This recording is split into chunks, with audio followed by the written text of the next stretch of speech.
Computer-delivered IELTS, brought to you by Knowledge Island by Bilal.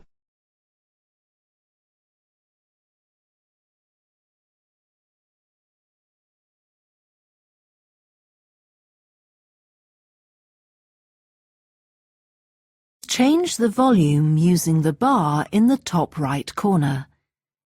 Click Continue when you hear the sound clearly.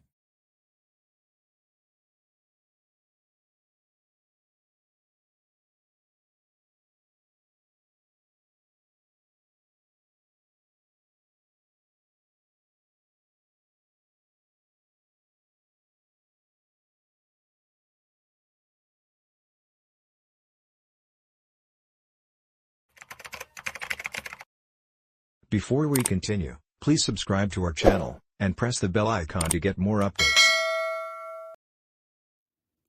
You will hear a number of different recordings, and you will have to answer questions on what you hear. There will be time for you to read the instructions and questions, and you will have a chance to check your work.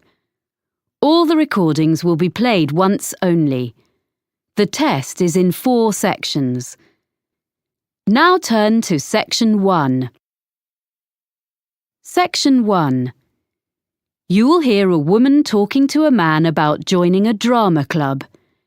First, you have some time to look at questions 1 to 6.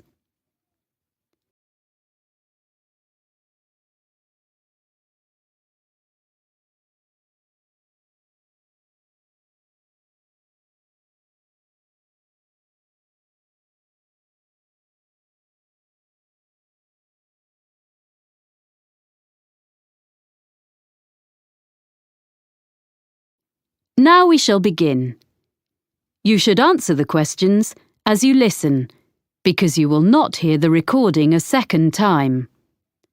Listen carefully and answer questions 1 to 6. Hello, Robert Gladwell speaking. Oh, hi. My name's Chloe Martin. I was given your name and phone number by Ben Winters. I work with him, and he said you're a member of Midbury Drama Club. Yes, I am. Well, I've just moved to the area, and I'm keen to join a drama club. Great. Yes, I can give you some information. We're one of the oldest drama clubs in the area, as the club started in 1957. We now have about 60 members. Our youngest member is 10, and our oldest member is 78. Oh, I think I saw a picture in the newspaper the other day of some of your members being presented with a prize. Yes, the youth section did very well in a competition and won £100, which will help with their next production. Anyway, tell me a bit more about yourself. Well, I've done a bit of acting. I was in a couple of musicals when I was at university, and a historical play more recently. We mainly do comedy plays. We get good audiences for that kind of thing. We haven't attempted a musical yet, but we might do one soon. Oh, when do you usually meet? On Tuesdays. Well, presumably I'll need to do an audition. Yes, there were a few auditions last Tuesday, and we'll be doing more at our next meeting, which is in 2 weeks' time. That's on Tuesday the 12th of March. There'll be another opportunity 2 weeks after that, which will be on the 26th of March. Oh, well, I can come to your next meeting, and if I don't get an acting part in a play, I'd be happy to help with something else. I've designed publicity before. Great. We're very short of people who can do that, so that would be really good. There are a lot of people who like making scenery, so we get plenty of help with that, but we haven't got enough people to do the lights at the moment. So, if you think you can do that, or you have any friends who would like to, do bring them along. We can show you what to do if you haven't got any experience. I'll have to think about it. So, do you meet in the theatre? We do our performances in the Manor Theatre, but we only hire that for the nights of the actual performances. We meet to rehearse every Tuesday evening in the community hall. We rent a room there. Oh, I'm not sure where that is. I'll be coming by car because I don't live in the town centre. It's in Ashburton Road. As you're coming towards the centre, down Regent Street, you need to turn left at the crossroads. Oh, I know. There's a big car park down there, just before you get to a hotel. It's on the other side of the road from the sports centre. That's it. That's the closest place to leave your car, and you don't have to pay in the evening to park there. We meet at 7:30, and we usually finish by 9:30 or 10. OK. Before you hear the rest of the conversation, you have some time to look at questions 7 to 10.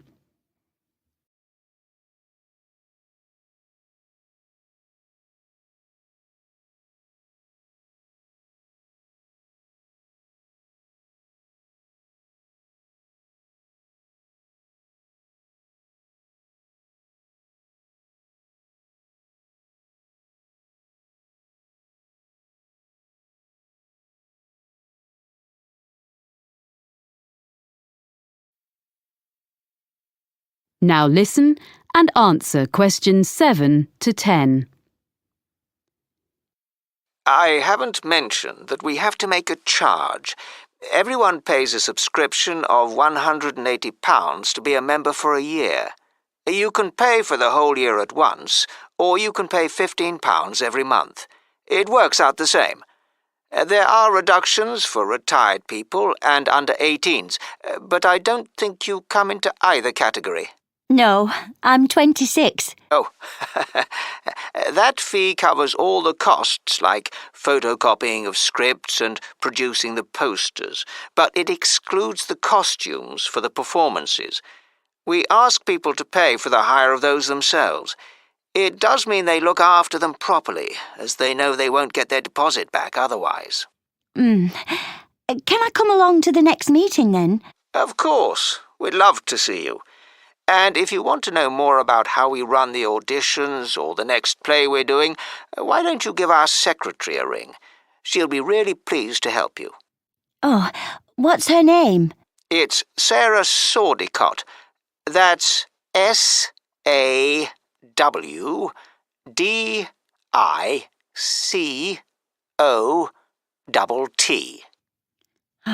Got that. And her phone number? I've only got a mobile number for her. Just a minute. Let me find it. Yes, it's 07955 240063. Great. Thanks for your help. That is the end of section 1. You now have half a minute to check your answers.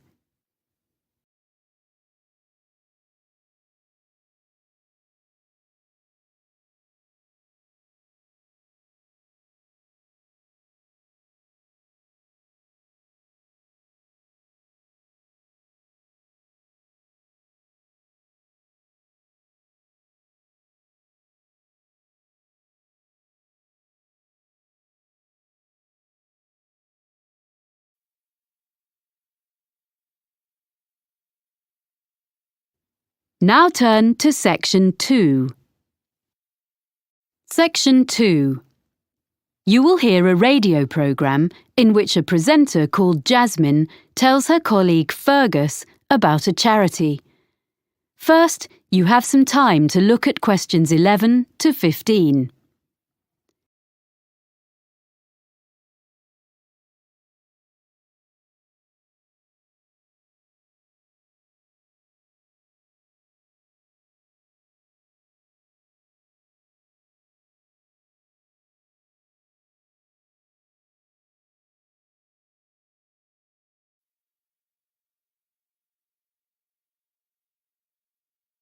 Now listen carefully and answer questions 11 to 15. And now here's Jasmine, who's come to tell us about this week's charity. Hi, Fergus. This week, I'm going to talk about forward thinking and their plans for the Colville Centre. So, in recent years, people have realised how useful the arts can be within healthcare. The idea behind forward thinking is to use the arts to promote well-being. The charity develops projects for people with special needs and health problems, and also delivers training to healthcare professionals in using the arts, as well as supplying them with information and advice. Forward thinking doesn't just run art and craft classes to distract people who are ill or recovering from illness, but arranges longer-term projects and courses, as it's been shown that the arts can bring all sorts of positive changes in patients, including benefits such as shortening the length of stay in hospital and reducing the amounts of medicine they need. I see. Forward thinking has experience of working with a broad range of people, from young adults with learning difficulties to older people in homes or daycare centres and people with physical disabilities. The organisation's been around since 1986, and it gradually expanded during the 1990s. Then, in the new millennium, it was decided to find a memorable name. So it's been operating as Forward Thinking for several years, in fact since 2005. It's quite a locally based charity, mainly for people in the southern part of this region, which includes all rural and urban communities outside the city of Clifton, which has its own organisation. There are, of course, some similar charities in other parts of the country, in London and so on. And what's the present fundraising in aid of? Yeah, well, the charity needs funding in order to buy the Colville Centre. This is a former village school, which was built in 1868. It was modernised and refurbished by the present owners last year, so it's ideal for art classes and for small social events, performances, seminars and so on. Forward Thinking is fundraising to purchase the building so they can use it to continue running classes and so on for the general public, and eventually also for some of the people they help. Before you hear the rest of the talk, you have some time to look at questions 16 to 20.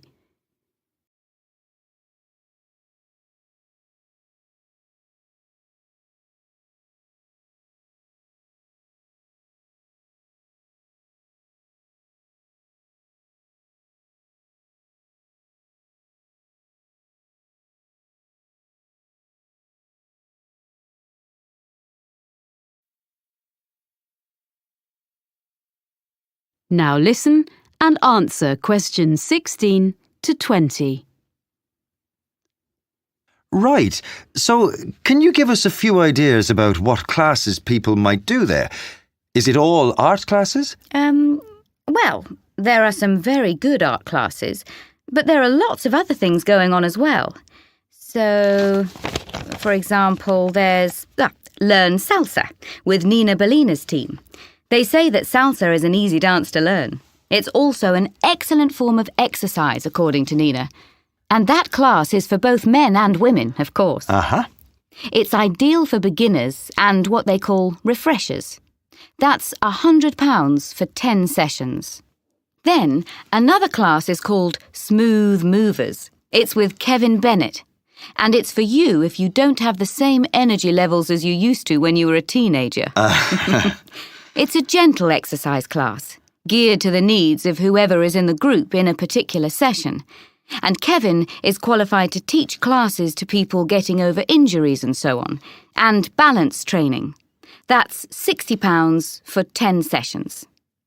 Then there's a day called Art of the Forest with Jamie Graham, where you discover Upper Wood, a short walk from the Colville Centre, and learn how to design in 3D with natural materials. It's an unusual and exciting way to be creative. Jamie is an artist, with a background also as a country park ranger. For this day, youngsters must be accompanied by a parent or guardian, and the costs are adults, £40, under 14s, £10. But it's best value at £80 for a family of 4. The next one is The Money Maze, and this is a series of talks by Peter O'Reilly, an independent financial advisor. He gives advice on family finances, things like everything parents need to know about managing the costs of bringing up children, sending them to university, and actually also about care for elderly relatives. It's £10 per talk, which will all go to support forward thinking. And as a final example of what's on offer, there's Make a Play. That's for 8 to 14s. And this activity is such a hit that it usually sells out within days of being announced. Basically, what you do is write, rehearse, and perform a play in just 2 days. And it doesn't require any previous experience. I gather there's lots of fun and silliness along the way. And the best bit, perhaps, is that there's a performance for family and friends at the end. Aha! It's just £50 for 2 days. Pretty good range of activities, I think. And all raising money for a good cause. Yes. And the all-important contact details are colville@forwardthinking.org.uk or write to me. That is the end of section 2. You now have half a minute to check your answers.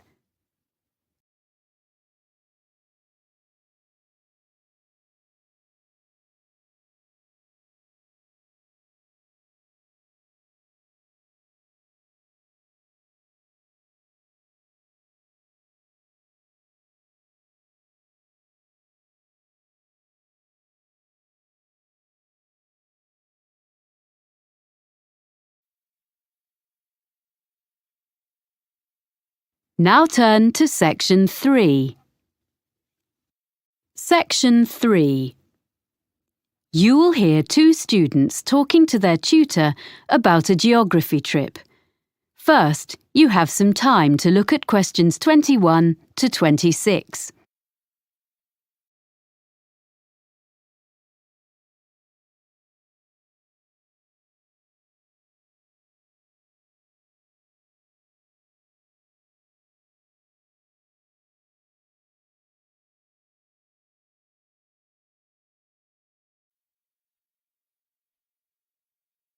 Now listen carefully and answer questions 21 to 26. Now, Stefan and Lauren, you worked together on the assignment for your urban geography course, didn't you? Mm-hmm. I know you made a plan of what you were going to do before you went on the field trip. Did you stick to it? More or less. OK. So where did you start? Well, first of all, we selected one area of the city to work in. We decided on the centre. Mm-hmm. And we looked in detail at how it has been developed by doing a survey. Yeah, we did that by walking round and dividing the area into different categories, such as residential, commercial and industrial, so we could record land use. We're going to find some maps from 50 years ago and from 100 years ago so we can look at what has changed. Good. So that gives you a foundation. Then what did you do? I was interested in looking at how polluted the city was. I thought that was too general a topic and would be difficult to check. But Stefan persuaded me and actually it was quite interesting because before we started, we assumed that a lot of the pollution problems would be caused by industry. In fact, most of the industrial development has been on the outskirts. Oh. And most pollution is caused by the traffic which passes through the city centre every day. Right. There are 5 major road junctions around the edge of the city, so we set up equipment to check the air quality on each of those 3 times on one day. In the morning and evening, which is when most journeys are made in and out of the city, and at 2:30 in the afternoon. On the same day, we went to the 2 busiest junctions in the morning and evening to calculate the traffic flow into the city. Right. We'll be able to produce some graphs from the figures we collected. Yeah. Presumably you then looked at where all these cars ended up. I thought we should look at why people were coming into the city, whether it was for employment or education or leisure activities. But Stefan thought that would be too difficult. Because most people were in cars, it would be hard to ask them. Yeah. So we decided to spend an afternoon examining the parking facilities available instead. We established the capacity of each car park, and we spent an afternoon counting cars in and out, so we have an idea of how long people spend in the city centre.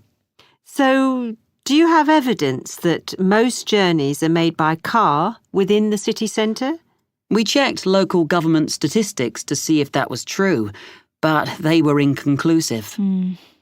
Everything is quite close together in the city centre, and there are wide pavements, so you would expect people to walk from one place to another. So we chose a number of locations and we noted how many pedestrians passed a particular spot. How did you choose where to do that? Oh, we stood at 2 places in the business district. One in the shopping area and the other was in an area where there are more tourists. Right. I thought it was really important to talk to people, so we carried out a survey on how people usually travelled into the city. We asked them about their usual means of transport. We found out that it varied according to why people were travelling. If they were employed in the city, they wanted to get there quickly, but if they were coming in for their leisure time, they didn't mind using the bus. That's all we had time for while we were there. Before you hear the rest of the conversation, you have some time to look at questions 27 to 30.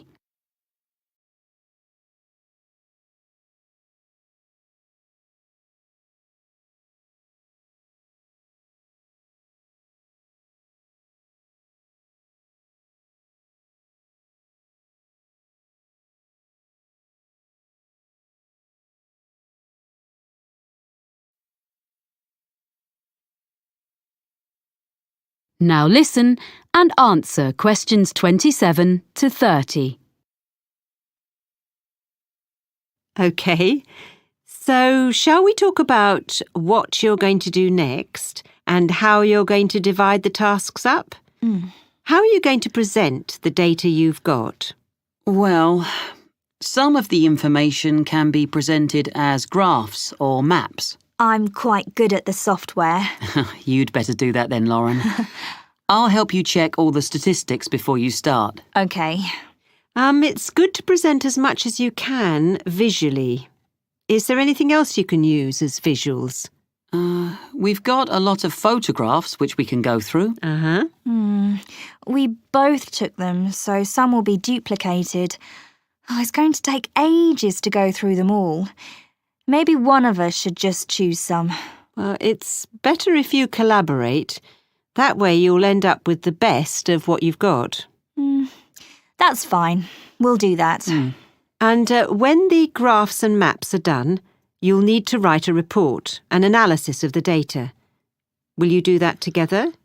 I think that should be my responsibility if we're going to share the work out evenly. I can use some of Lauren's notes as well as my own. OK. And finally, you'll be presenting your project to the rest of the group in a couple of weeks' time. We thought it'd be better for Stefan to do that, as he's got more experience at that kind of thing. I would prefer to have input from both of you, as I have to do an assessment. We'll take turns then. We'll divide it into sections and talk about a few things each. Good. You'll find it easier, Lauren, than doing a presentation on your own. Well, if you need to ask me any more questions while you're working on this, email me. I look forward to seeing what you produce. Thanks. That is the end of section 3. You now have half a minute to check your answers.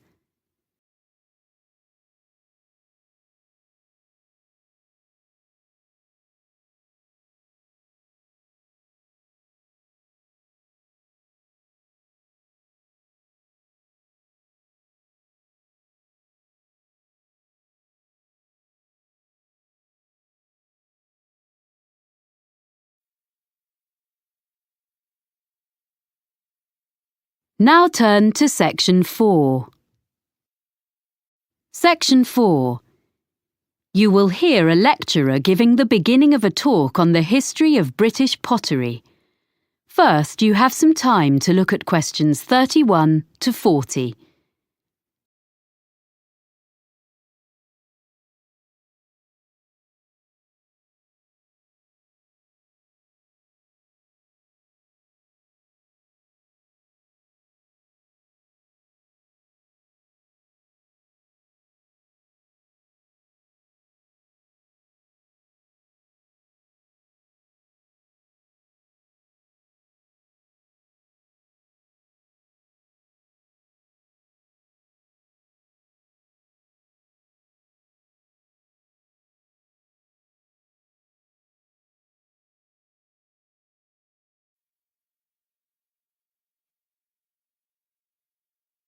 Now listen carefully and answer questions 31 to 40.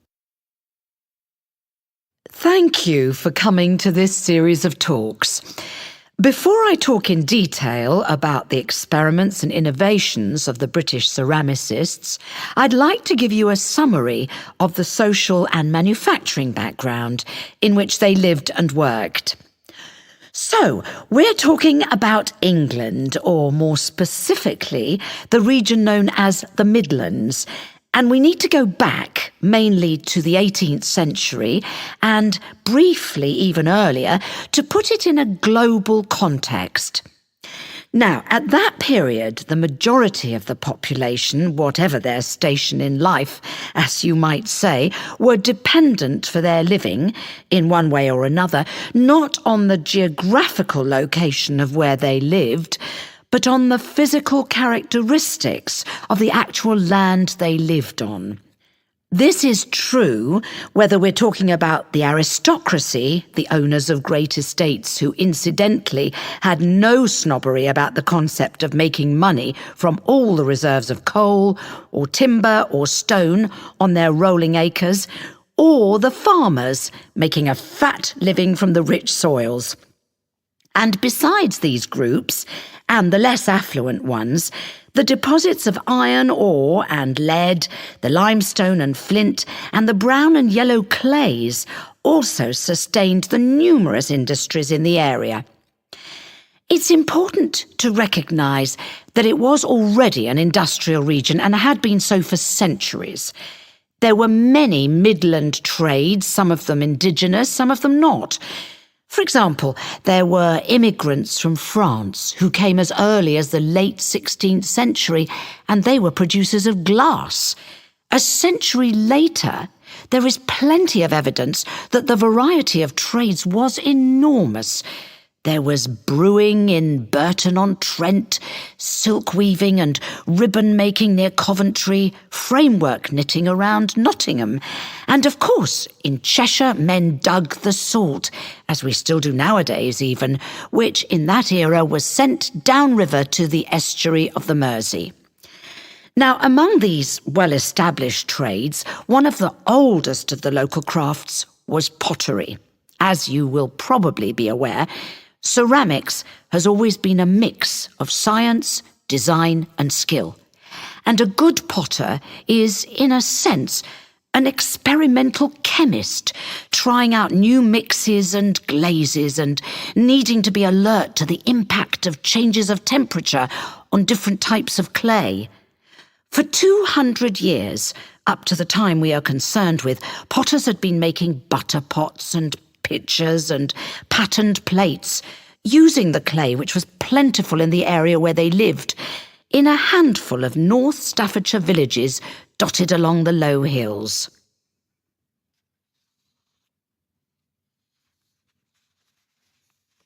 Now I want to explain a little about the industrial processes which had preceded the great breakthrough in Germany in 1708. That's when the formula for porcelain was discovered, a secret that had been held in China for 1,000 years. In the Midlands, in England as elsewhere, there had basically been two kinds of pottery. The first is still known as earthenware. Now, this was a bit rough and ready, but it was deservedly popular for several reasons. To start with, it was relatively cheap. so it could be used by most households. This was because it could be made from local clay without any complicated processing or added materials. From the potter's point of view, there was another reason for its cheapness. This was that it could be fired in simple ovens or kilns and at relatively low temperatures, so he didn't have to spend so much money on fuel to achieve the necessary heat. On the other hand, after one firing in the kiln, the problem with earthenware was that it remained porous, so had limited usefulness. So for most purposes, it had to go back in the kiln for a second firing before it became waterproof. And another thing was that it was extremely breakable. I mean, before it had even been sold. I suppose the potter wouldn't have minded so much if people just had to keep coming back for more every time they broke a jug or whatever. But it was very inconvenient because it meant there was a lot of wastage in the course of the manufacturing process. Anyway, for all these reasons, if people could afford it, and that would be all but the very poor, they would buy stoneware, a much tougher product. Now, for this, the potter used a slightly more expensive raw material, which was made by combining clay and flint, and this mixture was fired at a far higher heat, with the result that the ingredients vitrified. That is to say, in effect, the whole thing became glassy. And because of this, it was non-porous, and naturally this was regarded as a great advance. Well, that's the situation in the 18th century. Are there any questions at this stage? OK, so now we can go on to look at the age of innovation. That is the end of section 4. You now have half a minute to check your answers.